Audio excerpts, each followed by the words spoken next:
You're listening to an Airwave Media Podcast.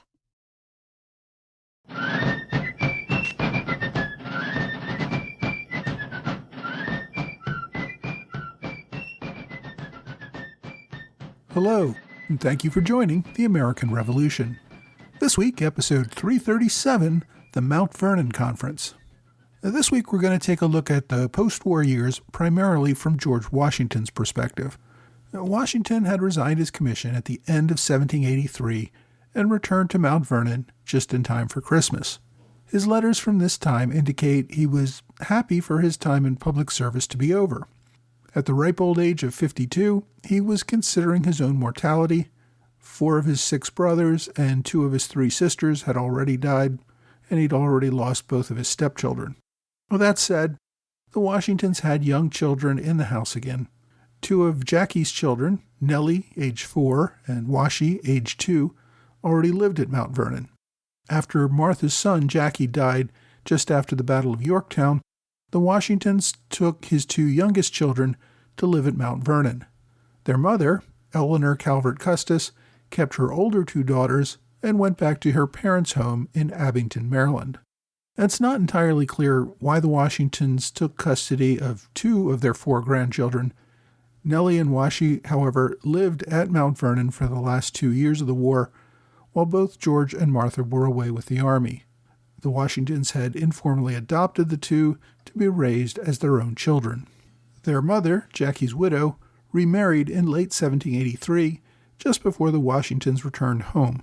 She lived in nearby Arlington with her 2 oldest daughters, while her 2 youngest remained at Mount Vernon. Washington focused on his plantation. During the war, he had written to his caregiver regularly about administration and improvements of Mount Vernon. He had dreamed of the day when he could put the war behind him and return to managing his own land. That time had finally arrived. Things were not easy, though. The plantation had failed to produce at pre-war levels, and Washington found himself deeply in debt, even after Congress reimbursed his war expenses, something that he received rather promptly, unlike just about everyone else in the Army. Washington rode over 20 miles on most days, personally visiting most of the lands he owned in the area. His estates in Northern Virginia included 5 separate working farms, totaling about 8,000 acres of land. More than 200 slaves, along with dozens of hired laborers, grew various crops, including wheat, corn, and oats, and also raised livestock. His commercial fishing boats sailed up and down the Potomac River. A grist mill and other projects were in full operation as well. Washington always seemed to want to see for himself how things were progressing almost every day, and he spent time conversing with his workers and giving them detailed instructions on what he wanted done. When visitors came to Mount Vernon, he typically wanted to discuss agriculture, and he actively avoided discussing politics. He received visitors of all sorts, almost constantly. Some were old friends from the war or earlier in life. Many artists and sculptors came by, hoping to create an image of the man. Others were people who just wanted to meet him. One of his visitors in 1784 was the Marquis de Lafayette. The French general had returned to France at the end of 1781, shortly after the Battle of Yorktown. He was received in Paris as a hero. While he had left France back in 1776 as a French captain, he received promotion to brigadier general upon his return. Lafayette remained actively involved in the war against Britain over the next 2 years, and also played a role in the final peace treaty. He served as a key player helping France and the United States develop trade agreements. Lafayette's role in the peacetime world remained a question for many. There's a story about a discussion near the end of the war when there was a possibility that Britain might lose Jamaica. A minister suggested to the King of Spain that Lafayette might be made governor of Jamaica as a reward for his services. The king responded, "Never. He would create a republic there." The income from Lafayette's lands in France assured him that he would live very comfortably without ever having to work. Even so, the young man was restless. Just 9 months after his return to America, his wife bore another daughter, Virginie. He also took another lover on the side, Diane de Simeon. She was the wife of the Marquis de Miramont, an officer who had served as aide-de-camp to General Rochambeau in America. As it turned out, Miramont was a homosexual, and his frustrated wife, Diane, began taking lovers at court when she and Lafayette got together. And this was not Lafayette's first affair.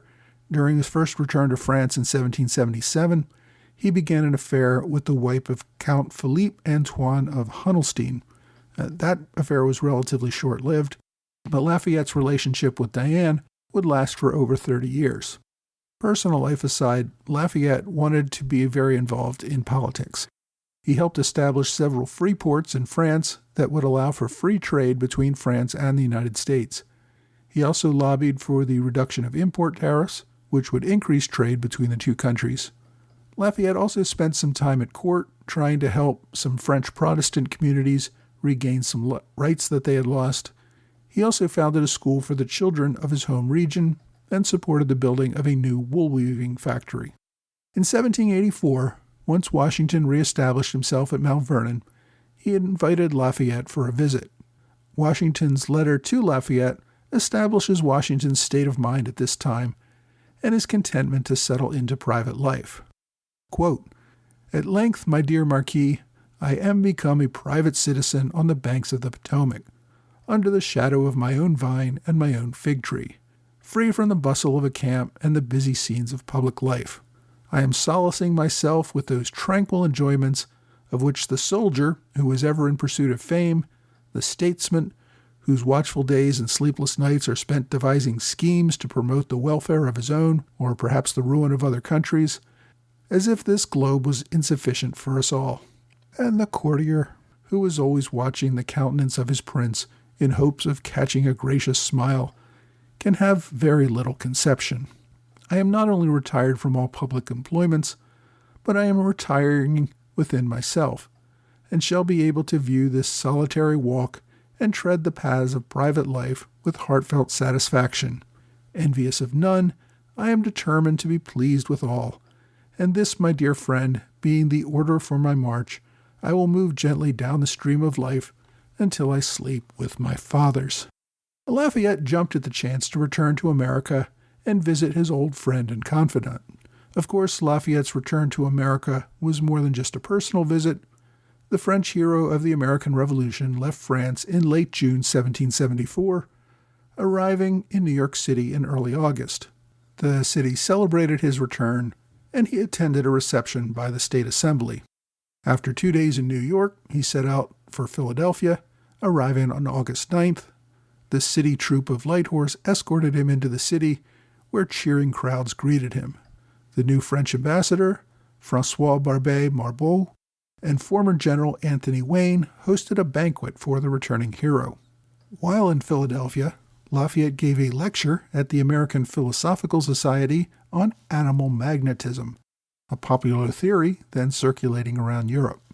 On August 14th, Lafayette reached Baltimore, Maryland, where he enjoyed 2 more days of public celebrations, and following that, he rode on to Mount Vernon, arriving on August 17th.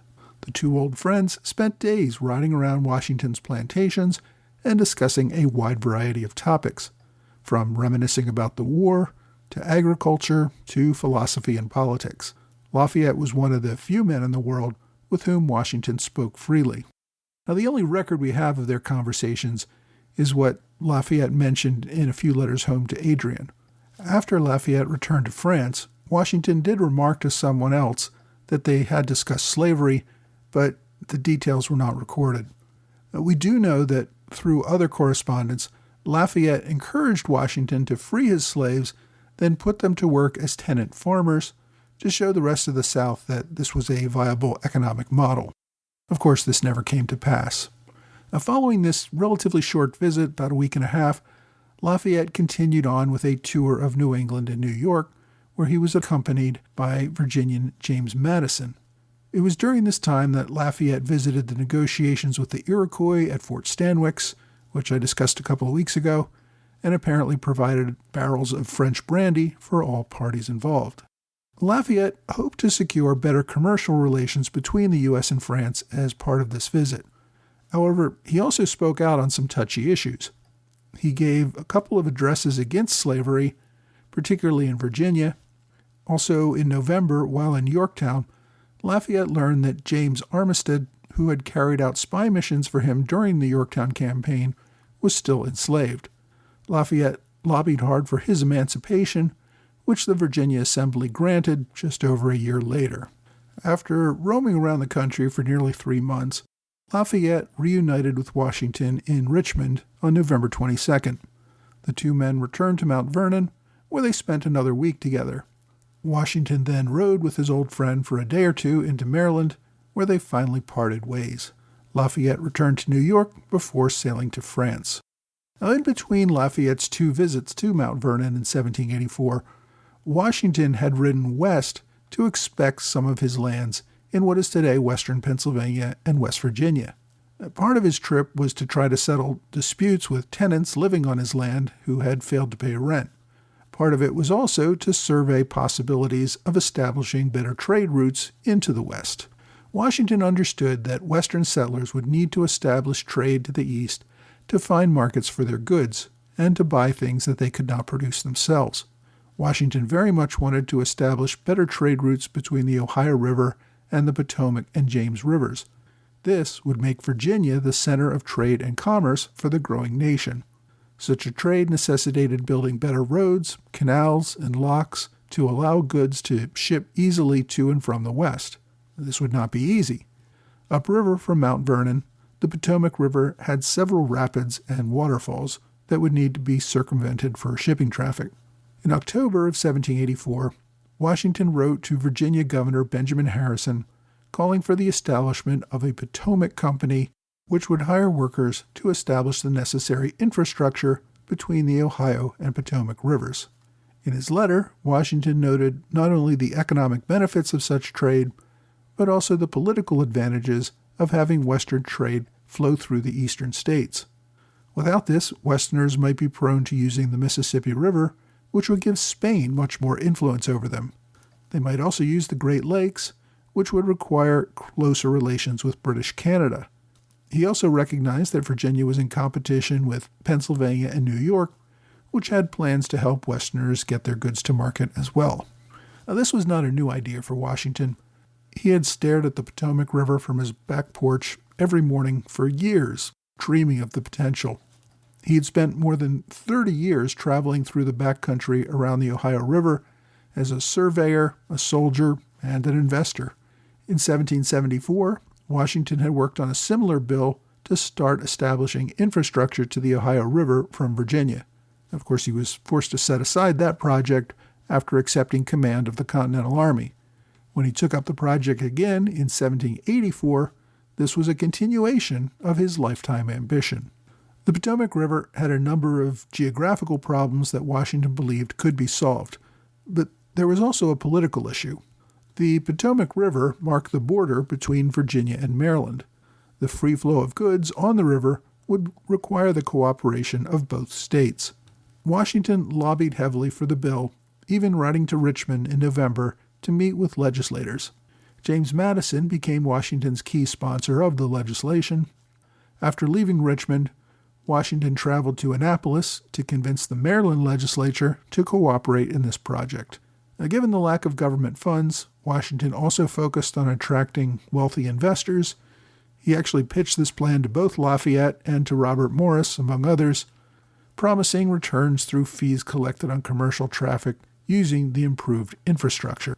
Now, rather than allow Maryland and Virginia to pass differing laws, Washington wrote to Madison suggesting that an interstate commission meet to work out the details.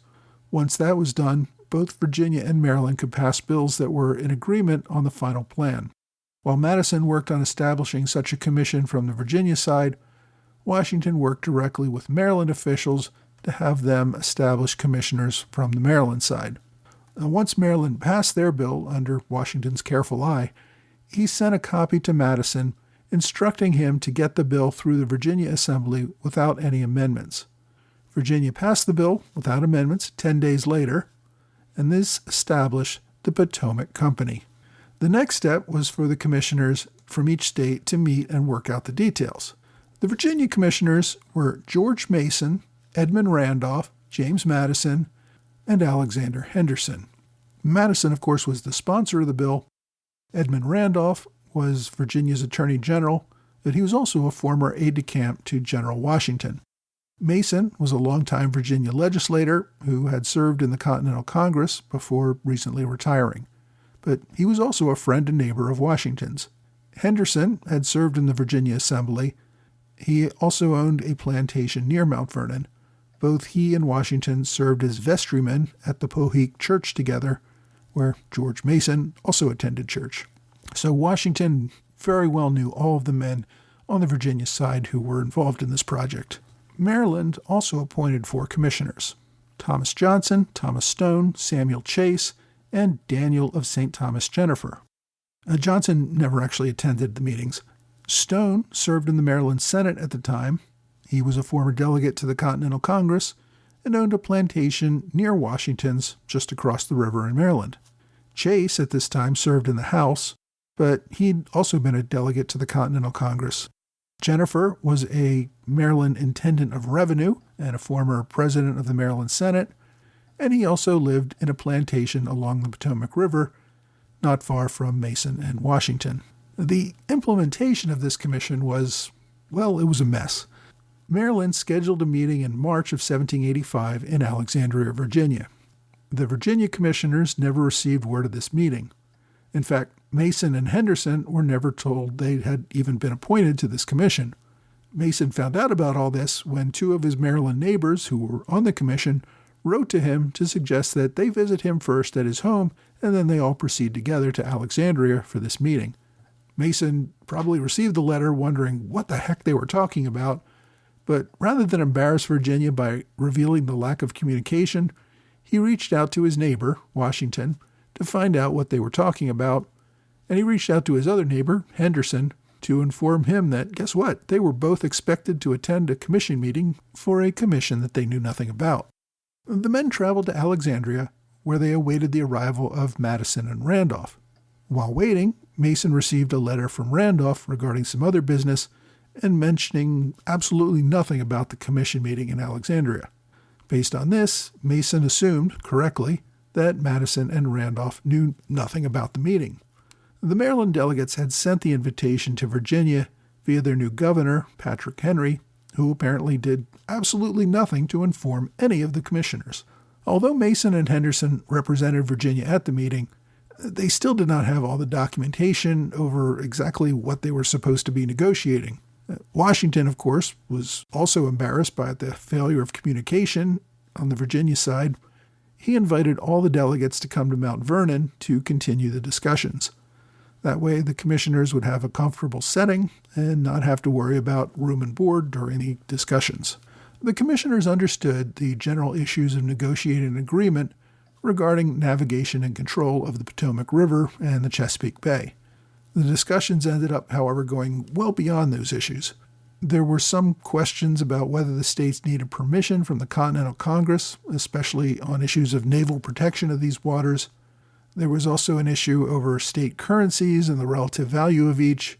They also expressed concerns about how legal issues between citizens of the states would be handled, and they raised the issue of whether Pennsylvania ought to be included since control of the Ohio River would be part of any final plan, and Maryland also thought Delaware should be included.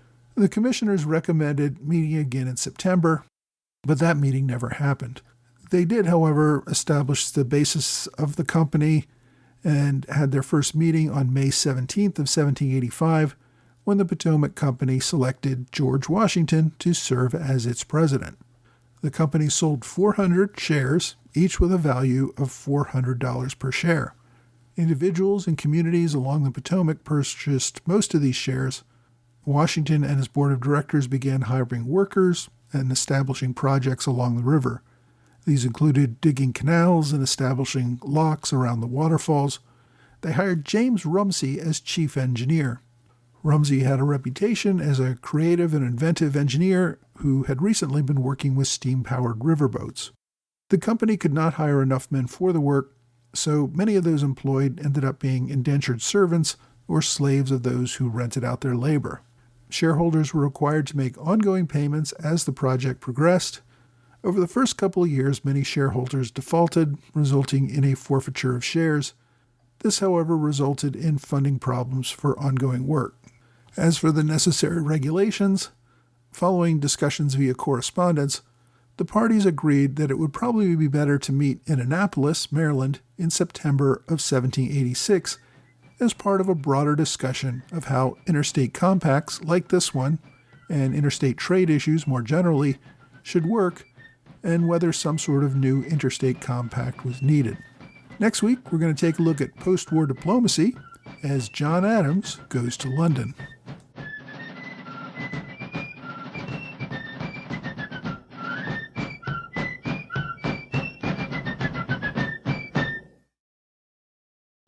Hey, thanks for joining the American Revolution Podcast After Show, part of the Airwave Media Network.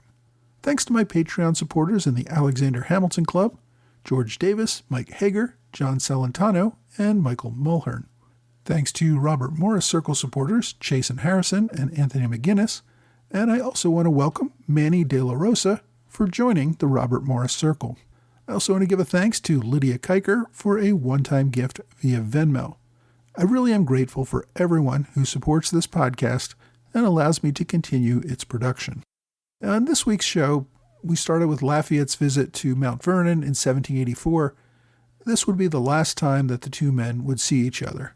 And of course, Washington and Lafayette kept in touch via correspondence, and Washington would even take in Lafayette's son during some difficult years during the French Revolution.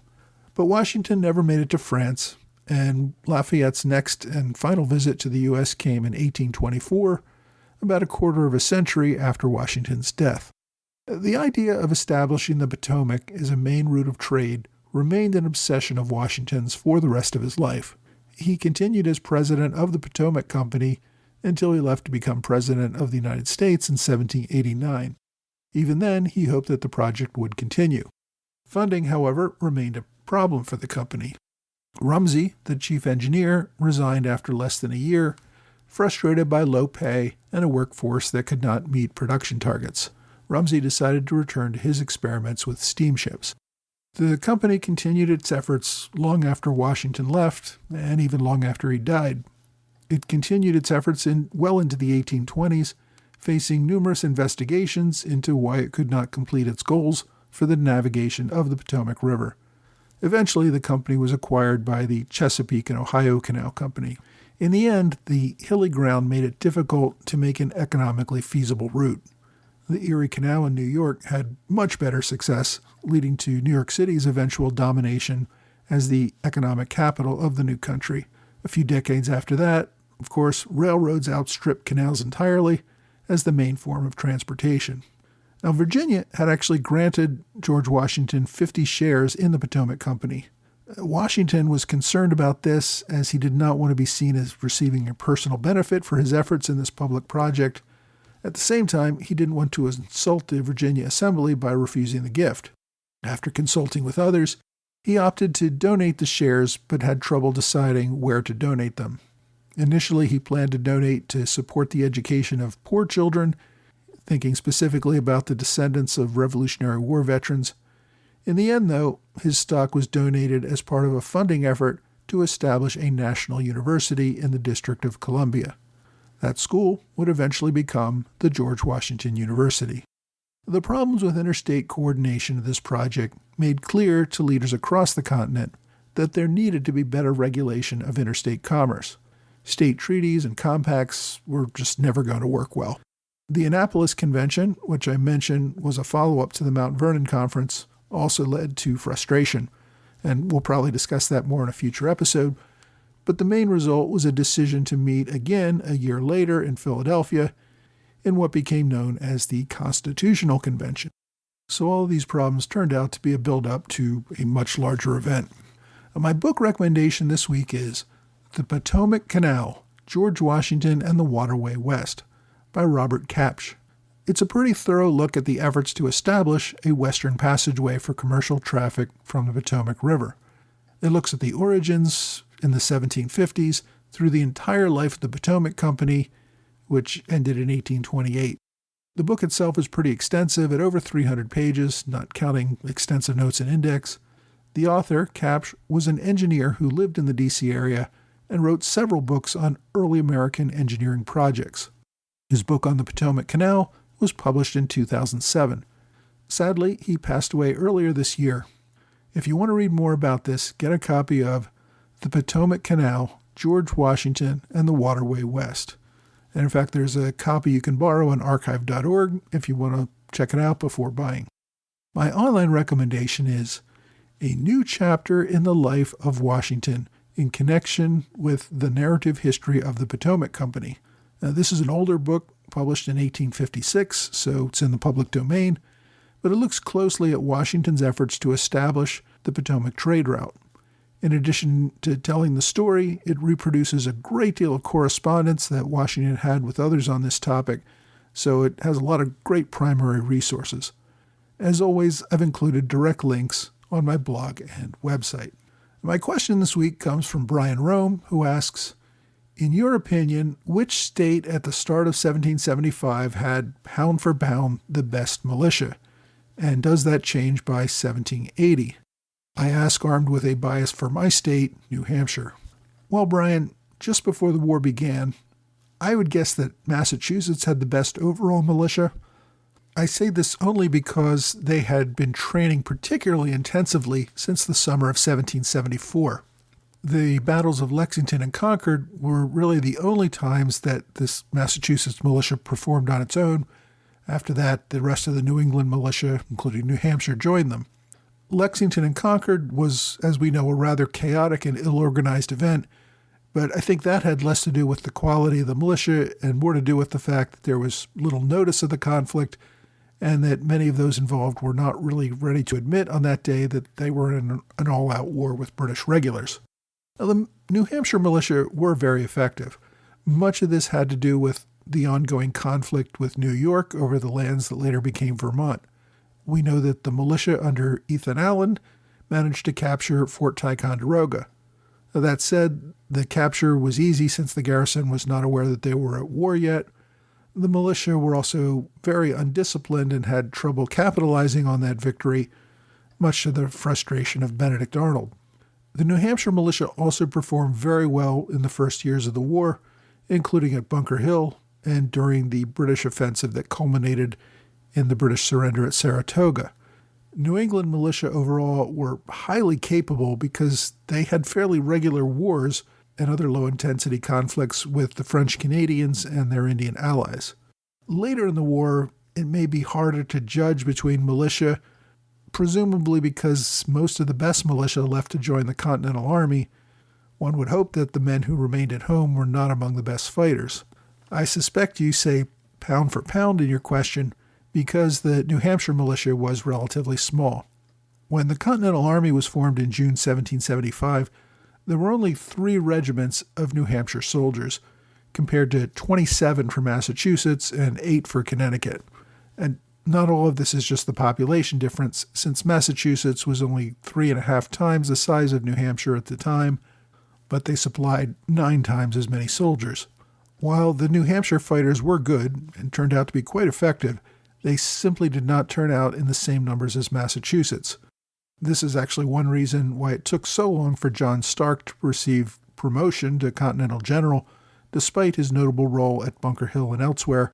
The relatively low turnout of New Hampshire volunteers meant that it was harder to promote New Hampshire officers. As I said, New Hampshire was impressive in the Saratoga campaign of 1777. After that, there wasn't very much left to test them. The war simply moved further south. Pennsylvania had no real militia, being run by pacifists. New Jersey had some impressive militia, which harassed the enemy in 1777. After that, there were only minor raids between British forces around New York, but the New Jersey militia did support the Continentals during this time.